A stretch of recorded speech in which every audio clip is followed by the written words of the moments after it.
Welcome to LeCorner, La Source's digital show dedicated to the sport and entertainment industry. Every 2 weeks, we invite a professional to share their experience, background, and challenges. The sport industry moves fast, and having their insights is the best way to keep up to speed. Welcome to LeCorner.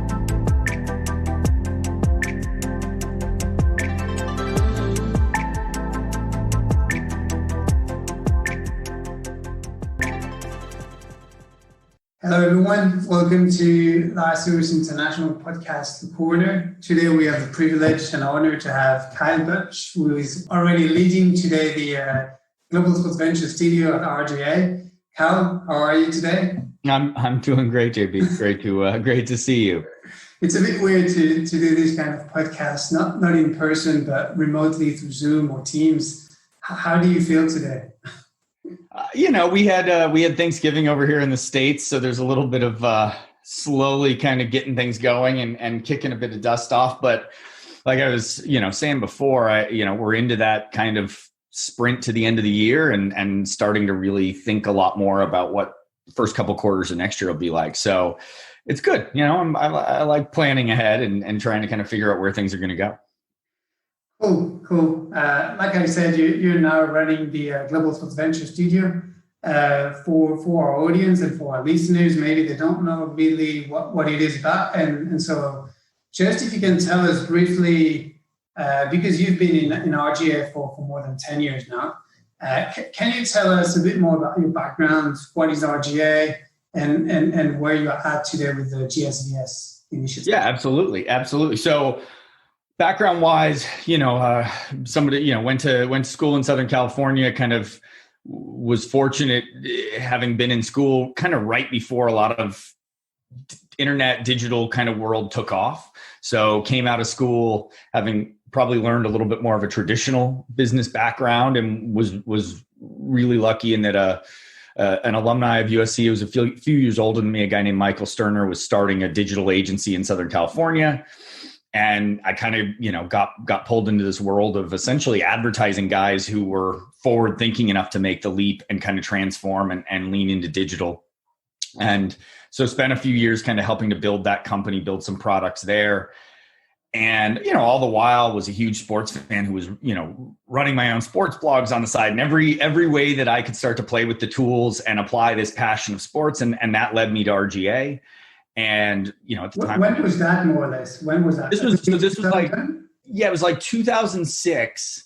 And so you were just on the cusp of something new. Like I remember, I think I was like, signed up user number 1200 on Twitter and like dove in on Tumblr, like the minute it was up and running because it seemed so exciting and all these things. So I was definitely sort of dabbling in a lot of that. But at the time, it was still blog centric. That was social media was really a lot of that.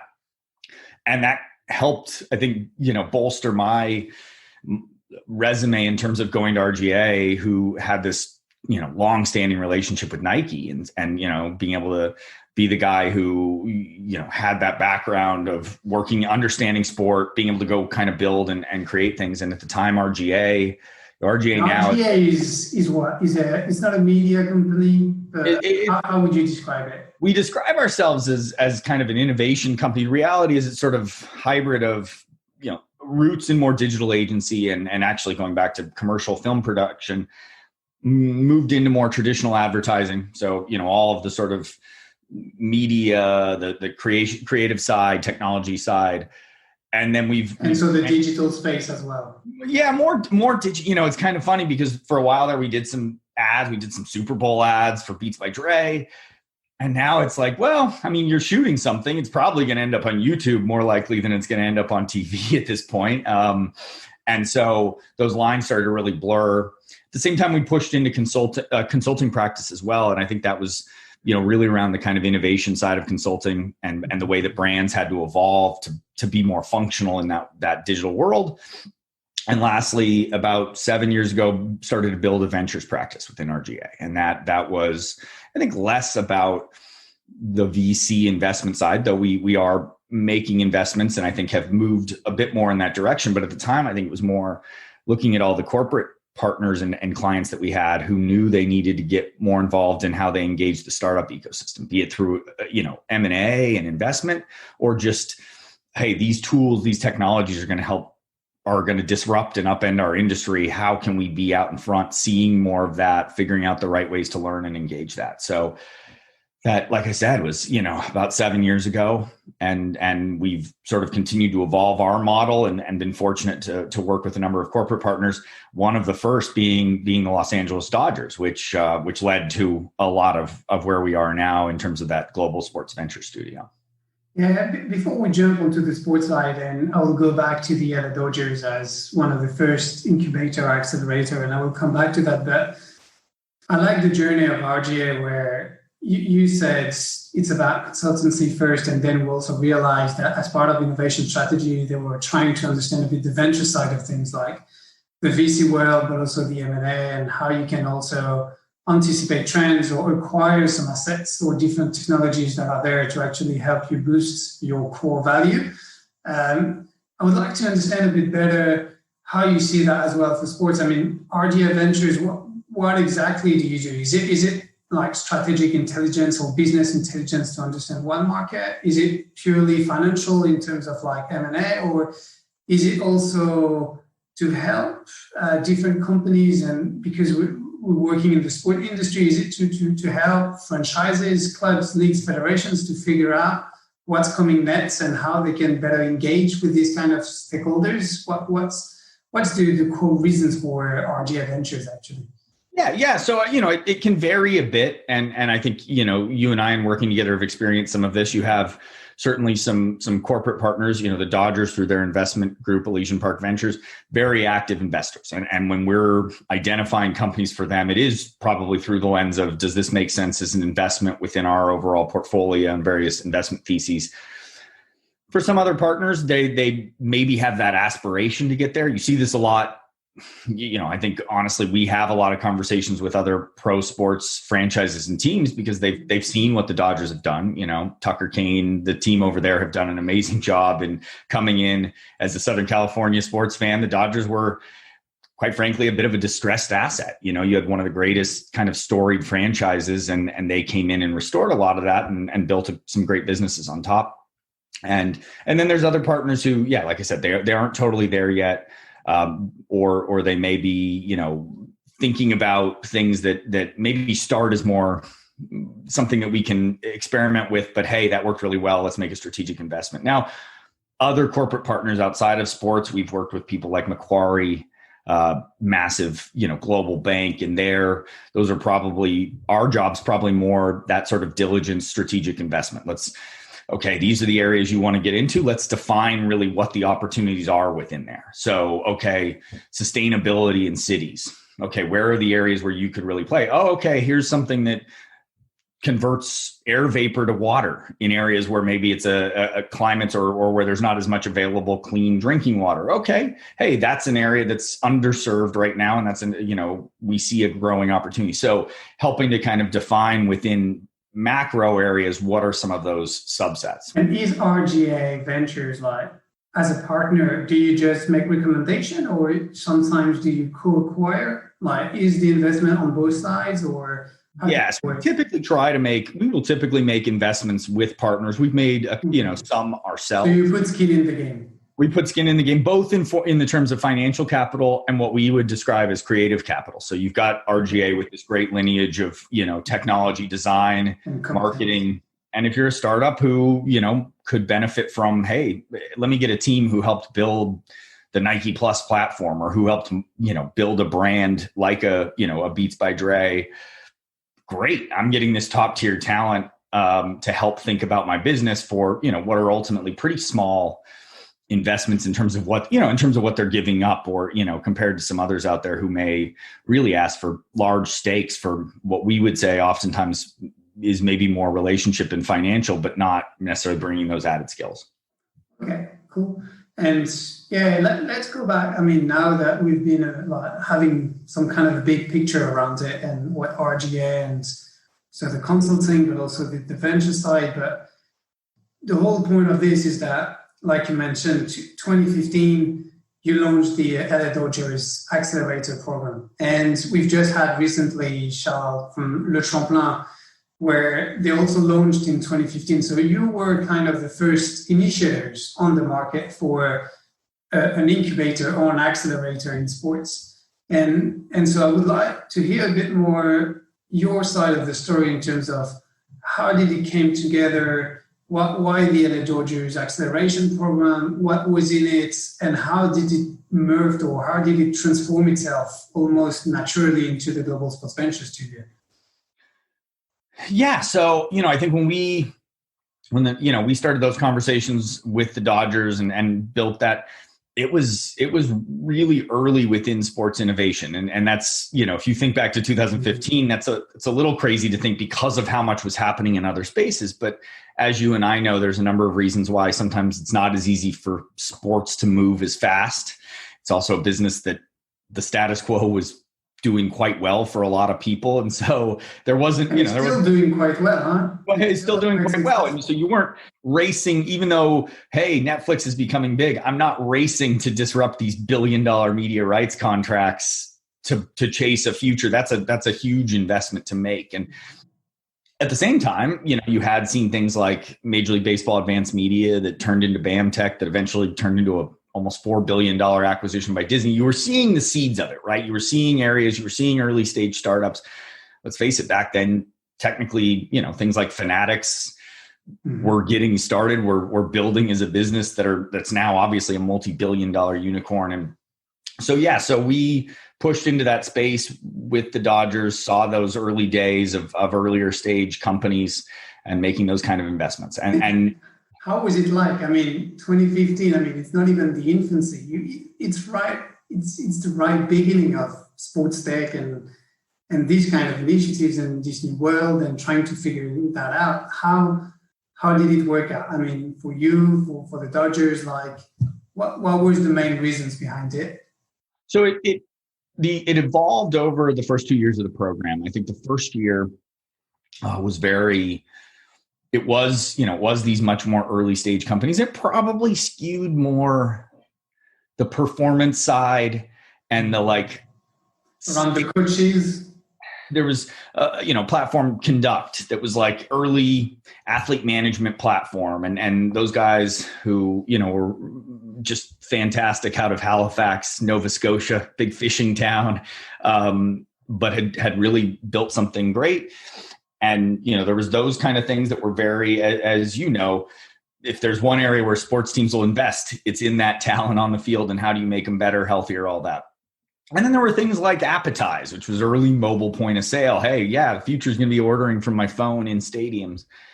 And so that was a lot of that year one. And where it went in year two, I think, was some earlier or some later stage companies, more in the media side of it. So you started to get into things that were maybe, pushing well past things that were as core to the Dodgers business and more, hey, these have implications well outside of that, maybe even outside of sports. And so I think that nature for people listening to us, you mean like Series B or even Series C startups, or it's more probably, I think Series A to Series B, probably coming in more in the A. And by the time, hopefully, not long after running through a program, okay, you're ready to raise another round.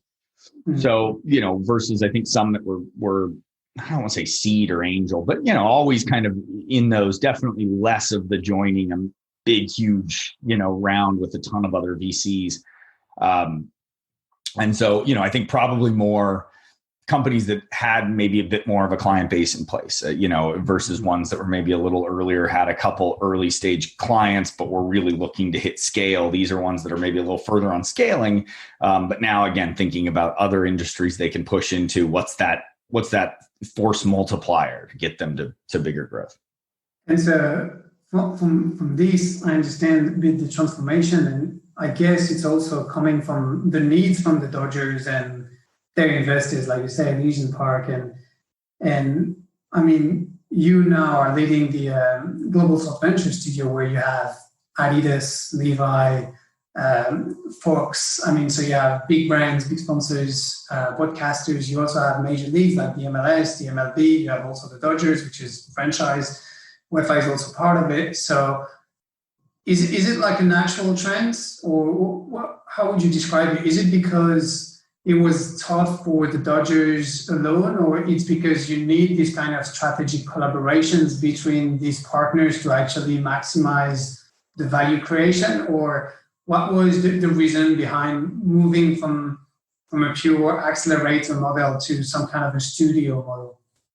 Yeah, so that second year, we saw that, having come out of the first year, we saw that there was more value than I think we probably even anticipated in the actually putting the stuff out in the wild. Sure, it would be great for Conduct to get a check. It was great for them to get some of that creative capital. But if we could help get them adopted more broadly and use those relationships that the Dodgers had, you think about within the Dodgers ownership group, you have people like Peter Guber, who owns part of the Warriors. And you start to see this network, sports can be a pretty tight knit community. And so as we got in the second year, it was more, how do we put pilots out in the world? I think one that we were really proud of that we worked on with Fox Sports involved some piloting and experimentation around multiple technologies that could help automate aspects of a broadcast. So it was really scaling the range, like both from sports performance, but also fan engagement. And it worked, it worked on both sides, where we were creating what we, would say is more value for the startups, giving them, hey, these are now paying customers and really great use case proof points, as well as for the other partners. In that case, it was Fox Sports. The Dodgers had this network of media and sponsor partners and all this. And so that, I think that was the big unlock was, wow, okay, there's more and more accelerators trying to find capital by that point, it was a very mature, just everywhere, investors, athletes jumping in to do seed investments and take stake in these companies. So it really was, okay, we can be different by being better at getting those things put out in the wild, putting innovation in play, I think was one of the ways we talk about, or having a bias towards action, not just, those investments. And I think what we saw after a couple of years was exactly what you just said. Like if a lot of the value is how do we put things out in the wild, why not bring more people, more parts of the world, more other sports into that mix? And that and at the same time for them, we had built a model that we felt like could start to scale better than just servicing one corporate partner directly. And that was kind of, I think, where a lot of it evolved. And as you've, I think, experienced firsthand, it's something that we're continuing to iterate on. And certainly the last 8 months or so just changed a lot of how we have to work with partners. Yeah, on this one, I will come back to it, because I think we'll focus a bit on the pandemic and what it means. And actually, I think there's a good question to ask later on the success from the past and how you can need to prepare for the future. But before we jump into this part of the discussion, I was thinking in terms of what is for you. I mean, like you said, now you have years of experience. You've run different pilots work. I mean, you've worked around innovation for many years. You've seen the pros and cons from different organizations. What are the main pain points? I mean, you do also consultancy, but imagine you have a new client coming in. What is for you the main pain points, or what is the common traits that you see and that you would like to tell us one organization like please avoid to do, or what are the main challenges that you see from your side? As you could imagine, I think it varies between leagues, teams, some of these different partners. But I think the most common thread is, as all these things move really quickly, who are going to be the stakeholders who can drive things forward, and do they have the right backgrounds? We have worked with some incredibly talented people, but as the demands around data get more sophisticated, it's like, well, now you kind of need like those data science backgrounds. And you may have a little bit of that on the performance science side, but how do we get those people from a marketing standpoint? So like so much of business, I think we're going through that. I hate to say changing of the guard, because I'm old enough that I really don't want to get changed out too soon. But I do think that's part of it, is just what's the evolving team in terms of personnel that makes you successful. So I think it's that. I think it's, just moving kind of at the speed of business and sport today. And so how do you, find things that this is great, but like the next window where we're set up to pilot it is 2022. How do we move fast enough? And sports in some ways moves really quickly, and in other ways, I think, as we said before, has these legacy deals that really encourage them not to move too quickly. That's been a lot of it, and I think that even just the last couple of years, you really see a lot of that changeover. You see the organizations making that kind of change, and how do we now get more people in place, and how do we think about entirely new ventures to be spent, and that especially now I think is real estate. How do we build these experiences around a stadium? How do we? I've talked to some teams and leagues that are, hey, let's go build our own consulting practice. We're really good at hospitality or getting optimizing the revenue of getting fans into seats. How do we maybe take those learnings and bring them elsewhere? You really in sport, I mean, you guys see it more in European soccer than anywhere. So especially, I guess, Premier League soccer. The money coming in now is different. Steve Cohen buys the Mets. I mean, this is a billionaire many times over in terms of, his investment prowess. Same goes for David Tepper and the Panthers, and certainly over there where you've got international money coming from every different direction. And so in that, I think, again, that personnel extends all the way up to the owner, as that's changing the ways you could think about investment start to dimensionalize a lot. Do you see this kind of new growth? Because you mentioned data. That's one thing. You mentioned maybe the hospitality, but more generally the kind of live events, so phygital, like between physical and digital, where you have new properties acquiring different properties to actually create these kind of new experiences. But you also have health and nutrition. So how have you seen that evolved over time in terms of, okay, we no longer, sports used to be very traditional. Now it's transforming itself into a media company, but now it's even more than this. It's because we have high reputation. How do you see that? Where do you see the big growth opportunities? I think I'm glad you said it, framed it the way you did. I think, we've gone from a phase one was really introducing and finding the on-ramp for innovation to come into sport more, to bring, as so many things, LeBron and his team, you hear the story, oh, hey, he made a bunch of money just being paid in stock from Beats and instead of just taking an all cash deal. And so, as you've had more of that coming in, which, I think it's understanding there are a lot of different strategic investment partners who can really help accelerate the timeline of a business, which now I think is getting more interesting because we are seeing innovations that have implications well past just sport. I'm of the mindset that, those who can invest in things, the performance technologies today are, we're about to take an industry that, at least in the US, I think is about 20% of GDP in healthcare, and shake the snow globe and reinvent it. And if you're sports, if you're going, this has helped extend careers. This is, these are why, you start to scale things that start with the LeBrons of the world and bring them down. And they're proven. And so I think in health, I think in, virtual fitness, there were some early things that led to a Peloton, who's a, whatever it is, $35 billion company. So I think that's the next phase, is the people who can invest in things that will be much more transformative than just purely sport. Okay, cool. And I think completely share the view.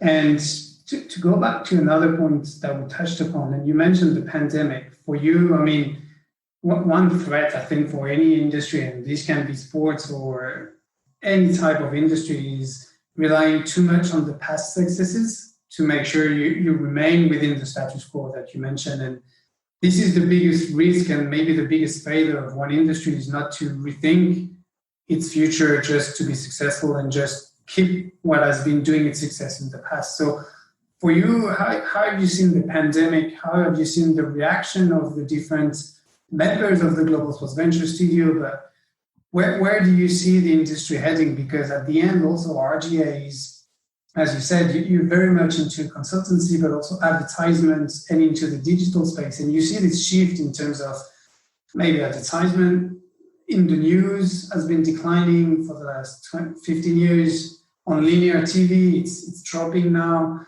while you see it on social media and everywhere else going up. So how do you see that like all shifting around for new value creation, and what's the take on the pandemic? And if, I mean, you don't have I'm not asking you to read within a bubble and to imagine the future, but what's your take on it? So, I think we've all experienced this year. This year's been hard for so many people, and obviously a lot harder for a lot of other people outside of sport. So, keeping it all within perspective. But, there's been similar to a lot of business and a lot of just society. There's this first wave of like, we just got to take care of this. We've got to keep people safe. We've got to, shore up the business where we can, make the best of a tough year. As we got further into this sort of fourth quarter, you're right back where we were in April, May. At that time, it was how do we play what's left of our season? Now it's how we, in a lot of cases, play an entire season and know that economically we need to play as much of those seasons as possible. So I think that lingering uncertainty has been challenging. I think the big thing, we work. One of RGA's largest or our largest client is Verizon. Here in the States, we do a ton of work with them. Huge sports sponsor, right? One of the larger companies in terms of ad spend in sport, top 3, top 5. The shift there that you clearly see as a technology company spending a lot in sport is we don't want to sponsor the halftime show. I mean, we're happy to have that added exposure, but Verizon's not suffering from awareness problems here. What they want is we want to deploy our technologies. We want to enable the future. We want to be part of that future of sport through 5G, and we're happy to bring capital in the form of investment and real technology investment. But, that's the way we want to activate and want those relationships to work, which to me is what's really exciting going into 2021 is those organizations recognize and are probably better positioned. Verizon, I don't want to say, pandemic proof by any means, but at the same time, none of us stopped using our phones over this. That's one thing that's for certain. And so I think, to me, the unlock that gets sports to the next level next year, it'll be a mix of new investment capital, SPACs, all these different ways that big money can come in and help and take some ownership stakes at a time when you've got assets that are poised to appreciate over the next couple of years as they recover. And at the same time, how do you bring those corporate partners in and think about it in a different way? And this is, goes back to what I said before around having the right people that can set the right innovation agenda and can go to those big sponsors and say, this is what we're building and this is how we're getting there. We want you to be a part in the same way. We want you to be a partner in that, not just a sponsor of that. We don't, all that. And how do you see the articulation? I mean, these comes to the essence of what the Global Sports Venture Studio is all about. I mean, you have different stakeholders, you have different companies, you have sports franchises, you have leagues, but you also have, like you said, like media companies or Verizon coming in. And I think it's very true to say as well that sports, as much as they are powerful, they don't have necessarily the background or the level of maturity to have all the engineers or the data scientists to actually provide new experiences, new ways to engage with the fans. And so you need to leverage as well your sponsors. And you mentioned Verizon. So how do you see that playing within a studio like the one of Global Sports Venture Studio for the year to come? How do you see that going forward for the industry to actually bring on new experiences, new stories to the fans? I think in the simplest way, if you're kind of thinking like Venn diagram style, you're sort of looking for that intersection between, sports organization, that corporate partner and startup innovations. So, I think Verizon, a good example of that a couple of weeks ago, launched this 5G performance center with the Phoenix Suns.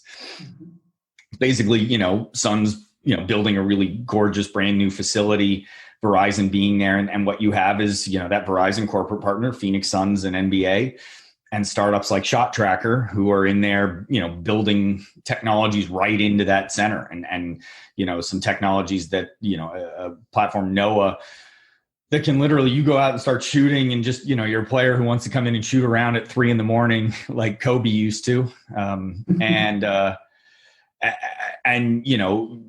It's just going to know, hey, that's Devin Booker. We recognize his shot. Now we can incorporate that into our overall data model as we analyze players.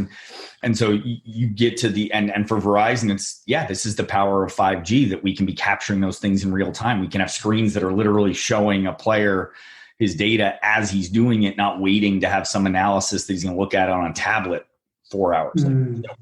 I think that's the unlock we try to get to. And look, the corporate partners don't have to be technology. Number of clubs over there work extensively with Adidas here in the States, MLS, really an important partner there. Are there things that we can look at? MLS has done really well engaging younger fans through esports. Adidas launches some things with EA around connected soccer boot, ways to go out and have performance that even finds its way back in the video game. And so those can even be some of the unlocks where you just help find ways to put that in market and maybe accentuate or accelerate it through some startup partnerships as well. And all that is, for me, makes complete sense for me and very fascinating. And you mentioned at some points PACs, which are just a way to do IPO, but in a very much faster way, I would say.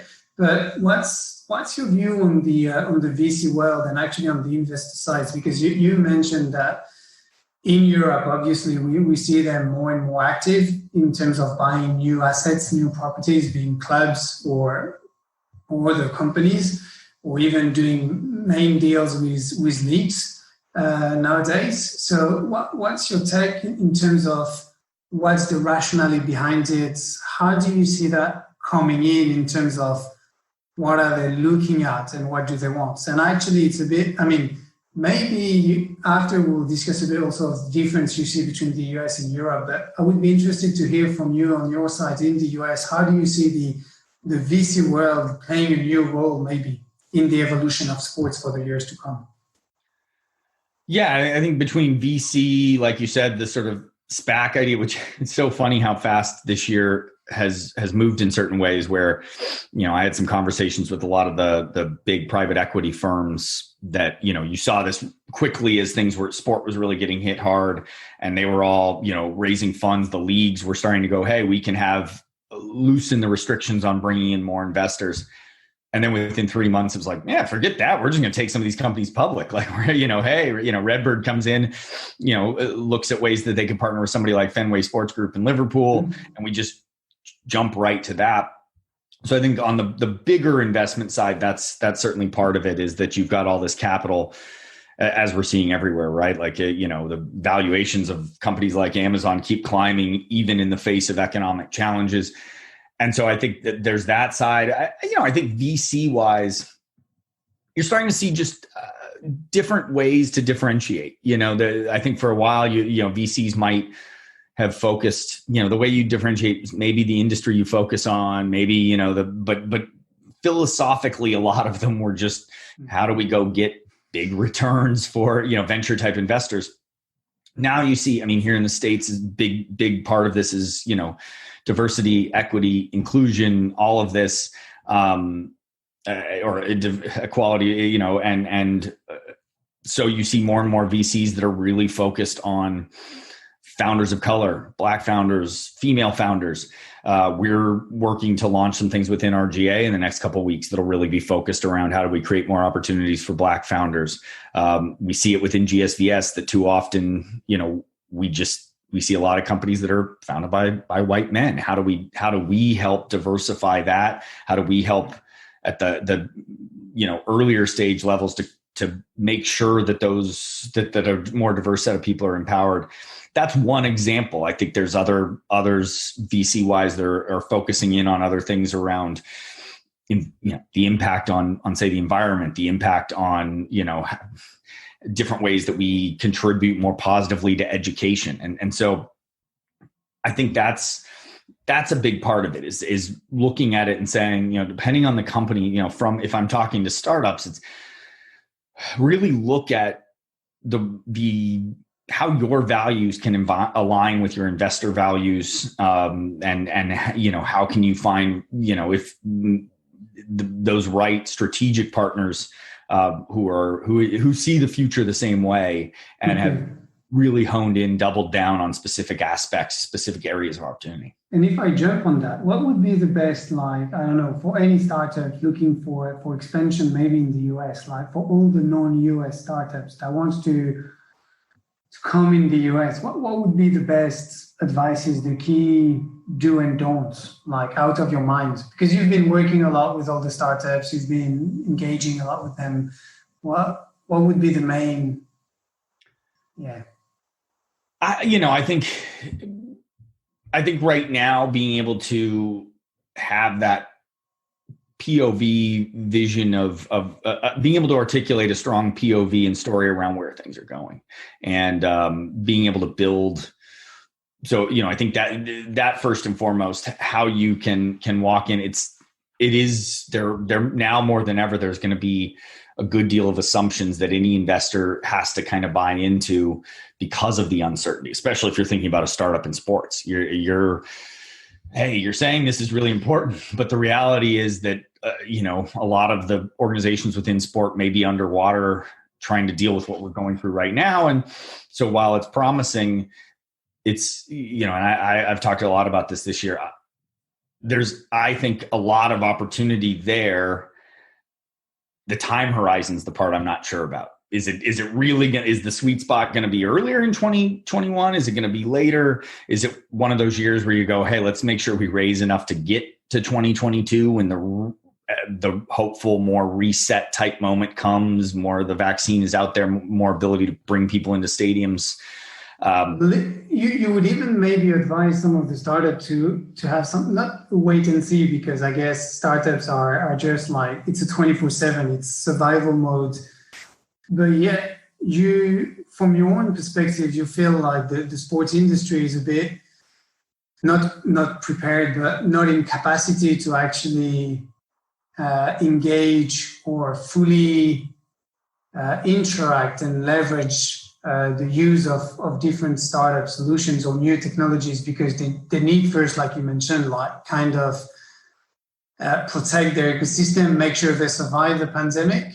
And while things take off again, then it will restart. And it's better for you to be ready at this stage to actually knock at that door once it restarts, rather than knocking now when they are trying to survive.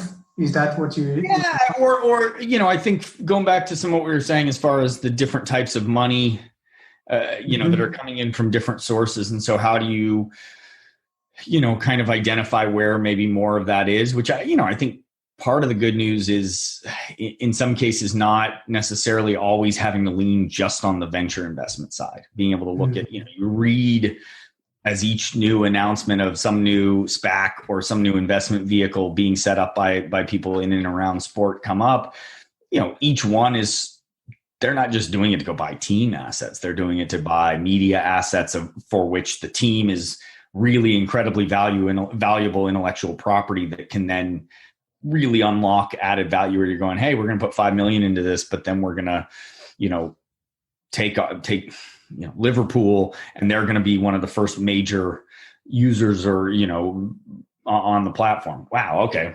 Investment almost just paid for itself. We know how huge that'll be, how fast that'll propel.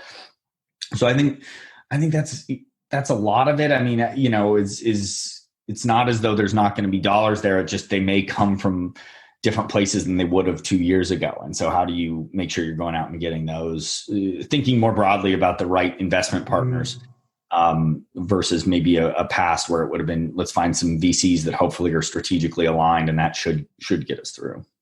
And as a startup, because I think it's always something where it's a bit difficult also for not just investors, but also rights holders or any kind of clubs, when they engage with a startup, they need to understand that the team is at the core of it. And even if the product is amazing, if you have a bad team, it will never work out well.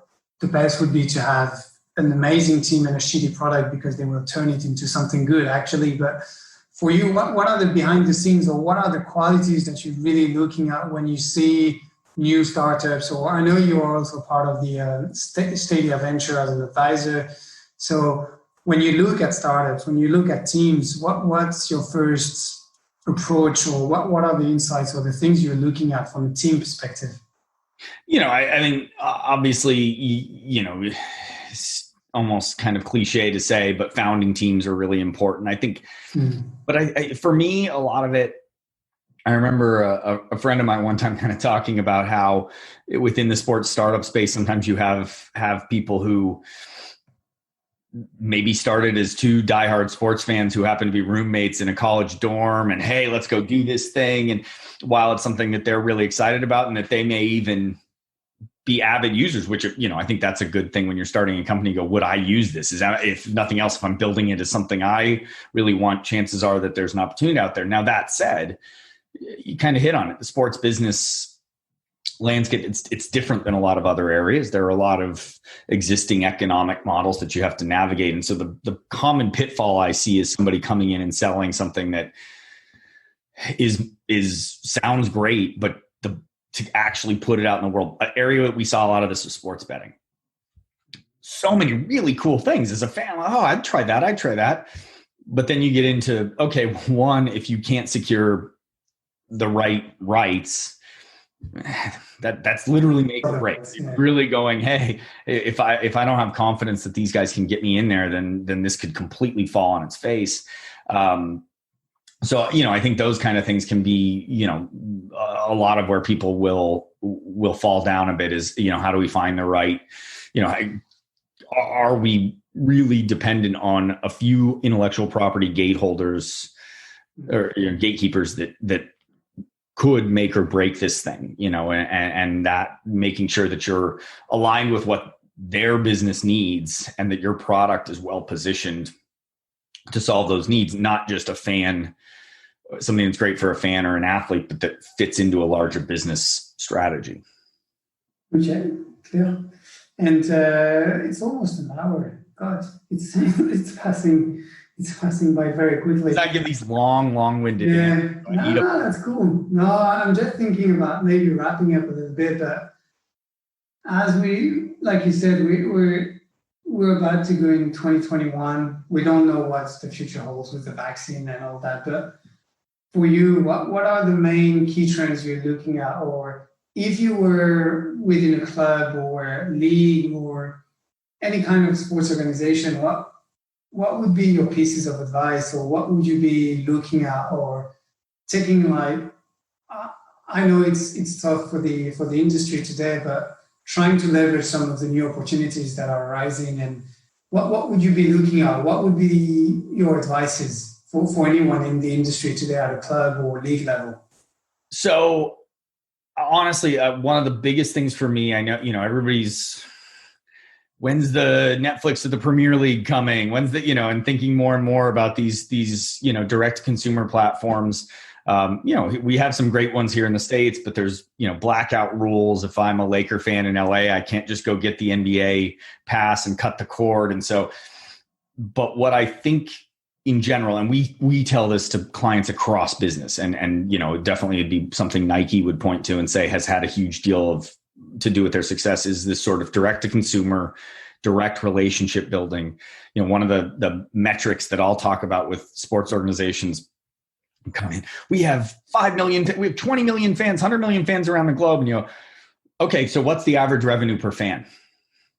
And, for 70 million of them, they may invest a lot of time, but they don't actually buy. They're watching, they're following on Twitter, their favorite players, all this stuff. But that energy isn't getting turned into a relationship that you can build on over time through a membership model, through something that's very data driven. And that part, to me, you've got to get out of this place where you've essentially rented your consumer relationships for a really high price tag. It's great, but if they're watching on ESPN or Sky and you don't know who that person is, and they may be watching for 500 hours a year, you're not actually directly connected to them. And I think especially when you look at a younger fan base that's coming, that in many cases may not necessarily be watching sport in the same ways or, same volume as they were before. How do you build those kind of models? But the other piece that I think is going to be increasingly important that I don't think people are talking about enough, we hear people talk about the trend of more fans follow athletes than clubs now. People, players, brands, players as their own media company. Yeah, I mean, the number of people that may own a LeBron, Cavs, Heat, and Laker jersey are there's probably quite a few of them here in the States who have really followed the players more than the teams. I think we're going to need to get to, and then you see all these players who are making more and more investments and everything from technology to a bunch of athletes just made a bunch of money on a giant hot sauce sale. They had pumped into Cholula over here that sold to McCormick.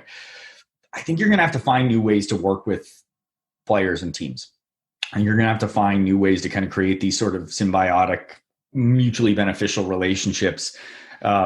Because otherwise, the players are, they get to own those relationships. And so if you're a team and you're fragmented across a lot of different places that get you a ton of exposure, but not necessarily the direct relationship. And then you're a player who's built a big audience, and not just the stars of today, but the young guys coming up. They're coming in with these huge audiences already, huge engaged fan bases that I read a really great thing about it. If you've grown up on social media, on the way, following influencers, part of that is the sort of seeing the full story. It's as much about the journey as it is about what happens on the field. Over here, Formula One's done tremendously well with Netflix. You see, my favorite right now, Ryan Reynolds and Rob McElhenney buying a fourth or fifth tier soccer team, but knowing that, hey, just on the sports storytelling side alone, we're probably going to pay for this thing. And in so, you start thinking about I can't wait to watch what the merch and sponsorship deals look like. The ad they did for E4 Williams trailers, that's the current kit sponsor.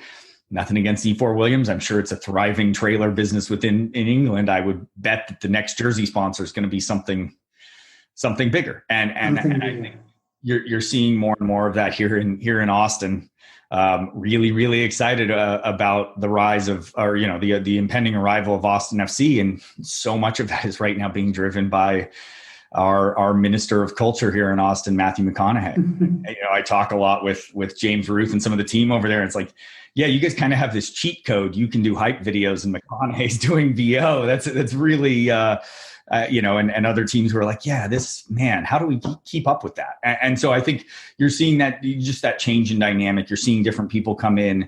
You're seeing different ways that can be, that you can create that value. I think the storytelling part will get more and more important, and those who can work well with the people that people want in those stories will thrive. Cool. Well, thank you, Kyle. Thank you for the time. That was really much appreciated. I think for me, one of the last things that you said around the D2C, so the direct to consumer strategy is actually quite important, along with building your data ecosystem. So knowing your fine, understanding them, but in a way to be able to monetize, because at the end of the day, that's also what it's all about. And you can have millions of fans, but you need to regain control and be able to activate. So that's part of it with a new story. So thank you for all the insights. Really much appreciated. We'll have to come back in early or middle 2021 and see how off I was, how many things I got. We'll do some kind of a new or second version of all the podcast and hearing back at what people have told us to see whether summer 21 they were right or not. But really a pleasure to have you with us, and looking forward to have you again discussing on the future of the sports and entertainment industry. Anytime. Always great to see you, JB. Thank you, Kyle. Le Corner.